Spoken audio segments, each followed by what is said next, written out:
Hello friends, welcome to our channel Chatpata kitchen with blog. কেমন আছেন সবাই? আশা করছি ভালো আছেন, ভালো থাকবেন, সুস্থ থাকবেন, নতুন নতুন রেসিপি দেখতে থাকবেন। আজ আমি চলে এসেছি ইলিশ মাছের দারুণ একটা রেসিপি নিয়ে। আশা করছি আপনাদের ভালো লাগবে। ভালো লাগলে লাইক, শেয়ার, সাবস্ক্রাইব করবেন আর স্কিপ না করে শেষ পর্যন্ত ভিডিওটি দেখতে থাকবেন।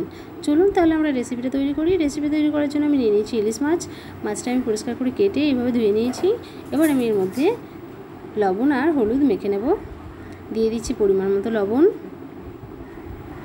আর দেব পরিমাণ মতো হলুদ। এবারে সব কিছু আমি হাত দিয়ে ভালো করে একটু মেখে নেব। হাত দিয়ে এইভাবেই মাছগুলো নুন আর হলুদটা মেখে নিতে হবে। এবার আমি গ্যাস অন করে কড়া বসিয়ে নিয়েছি। কড়াই দিয়ে দিয়েছি সরিষার তেল। তেল গরম হয়ে গেছে। এবার আমি মাছগুলো দিয়ে ভেজে নেব।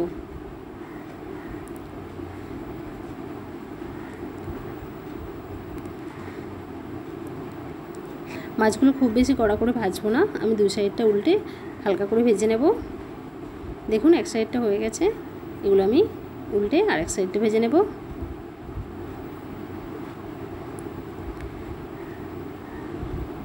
মাছগুলো ভাজা হয়ে গেছে। এবার আমি প্লেটে এগুলো তুলে নেব।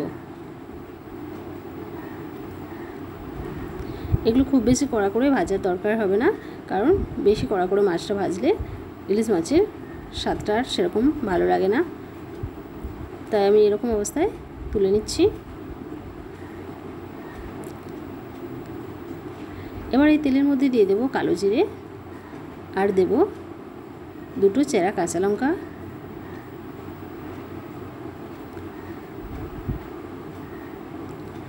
এবার এর মধ্যে দিয়ে দিচ্ছি আমি হাফ চামচ পরিমাণ পেঁয়াজের পেস্ট আর দেব 2 চামচ পরিমাণ সর্ষে আর কাঁচা লঙ্কার পেস্ট। এবার অল্প একটু আমি জল দিয়ে নেব।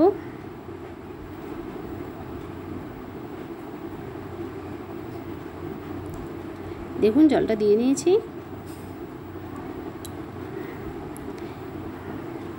এবার আমি এর মধ্যে দিয়ে দিচ্ছি 1 চিমটি পরিমাণ শুকনো লঙ্কার গুঁড়ো আর দেব পরিমাণ মতো হলুদের গুঁড়ো। এখানে শুকনো লঙ্কাটা আমি অল্প পরিমাণে দিচ্ছি, একটু কালারটা সুন্দর হবে তাই, আপনারা চাইলে নাও দিতে পারেন। এবার আবারও একটু জল দিয়ে নিচ্ছি। এবার আমি পরিমাণ মতো জলটা দিয়ে নেব।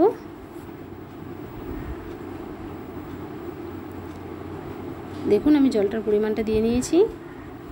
এবার এর মধ্যে দিয়ে দিচ্ছি লবণ আর দেব অল্প একটু চিনি।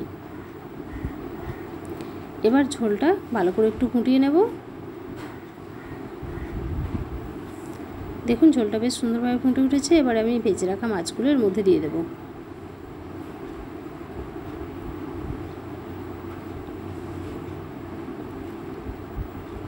মাছগুলো দেওয়ার পর আমি এটা 2 থেকে 3 মিনিট ঢেকে রান্না করে নেব। এখানে গ্যাসের আঁচটা কিন্তু লো টু মিডিয়ামে রাখবেন। ফিরে আসলাম 2-3 মিনিট পর। এবার দেখে নেব রেডি হয়েছে কিনা। দেখুন মাছগুলো ঝোলের মধ্যে সেদ্ধ হয়ে গেছে, বেশ সুন্দর একটা স্মেল বের হচ্ছে। এবার আমি এটা প্লেটে নামিয়ে নেব। এটা রেডি হয়ে গেছে। দেখুন আমি মাছটা নামিয়ে নিয়েছি প্লেটে। এটা দেখতে কতটা সুন্দর লাগছে, কতটা সুন্দর কালার এসেছে। দারুণ একটা ইউনিক সরষে ইলিশ রেসিপি। আপনারা অবশ্যই বাড়িতে ট্রাই করবেন। আমার রেসিপি থেকে ভালো লাগলে অবশ্যই লাইক, শেয়ার, সাবস্ক্রাইব করবেন আর পাশে থেকে উৎসাহ দেবেন নতুন নতুন রেসিপি তৈরি করার। ভালো থাকবেন, সুস্থ থাকবেন।